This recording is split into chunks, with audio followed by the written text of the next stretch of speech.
Assalamualaikum warahmatullahi wabarakatuh. Puncak kejayaan Samudra Pasai ini menjadi salah satu pusat perdagangan yang cukup penting di Asia Tenggara. Letaknya yang strategis membuat wilayah kerajaan Samudra Pasai ini sering dikunjungi oleh saudagar. Selain menjadi pusat perdagangan, Samudra Pasai juga menjadi pusat perkembangan agama Islam.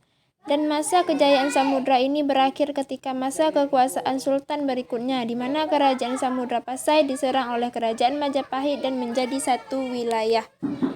Setelah itu kerajaan Samudra Pasai jatuh total setelah diserang oleh Portugis pada tahun 1521 Masehi, yang kemudian menjadi wilayah Kesultanan Aceh. Pemerintahan Kesultanan Samudra Pasai terletaknya antara Krung Jambu Ae, Sungai Jambu Air.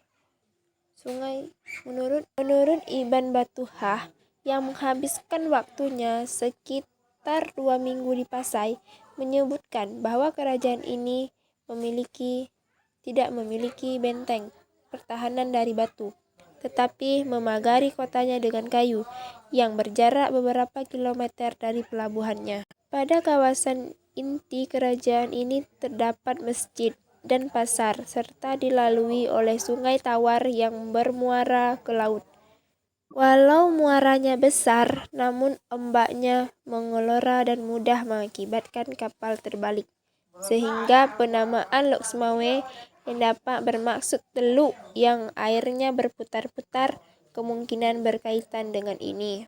Dalam struktur pemerintahan terdapat istilah Manteri, Syahdar, dan Kadi, sementara anak-anak sultan baik laki-laki maupun perempuan digelari dengan Tun.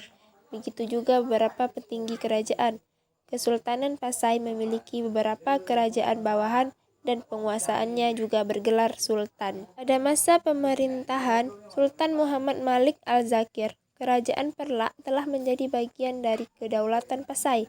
Kemudian ia juga menempatkan salah seorang anaknya, yaitu Sultan Mansur, di Samudra. Namun pada masa Sultan Ahmad Malik Al-Zakir, kawasan Samudra sudah menjadi satu kesatuan dengan nama Samudra Pasai yang tetap berpusat di Pasai. Dan pada masa pemerintahan Sultan Zainal Abidin, Malik Al-Zakir disebutkan menjadi kerajaan bawahan dari Pasai. Sementara itu, Samudra Pasai juga disebut memiliki hubungan yang buruk dengan Nakur. Puncaknya kejayaan ini menyerang Pasai dan mengakibatkan Sultan Pasai terbunuh.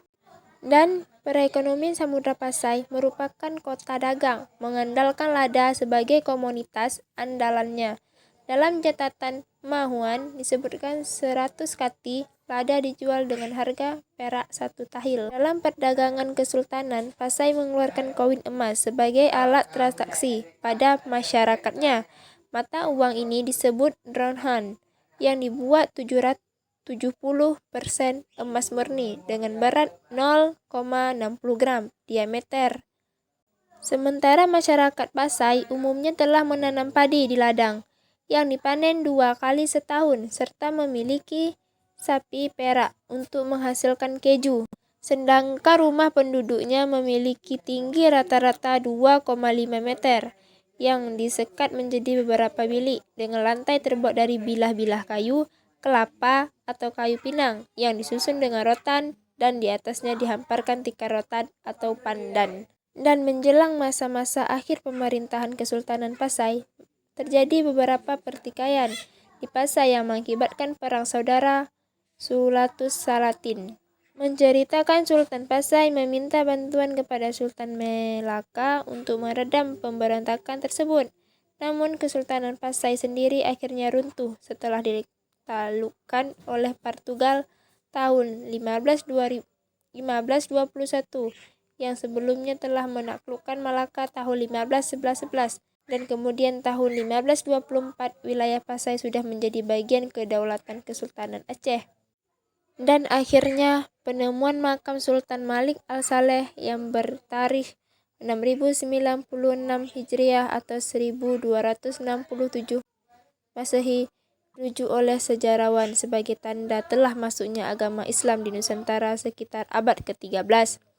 Walau ada pendapat bahwa kemungkinan Islam telah datang lebih awal dari itu. Hikayat Raja-Raja Samudra Pasai memang penuh dengan mitos dan legenda, namun deskripsi ceritanya telah membantu dalam mengungkapkan sisi gelap sejarah akan keberadaan kerajaan ini. Kejayaan masa lalu kerajaan ini telah mengasihkan masyarakat untuk kembali menggunakan nama-nama pendiri kerajaan ini kan Islam Samudra Pasai di Aceh Utara. Hanya sekian yang dapat saya sampaikan. Assalamualaikum warahmatullahi wabarakatuh.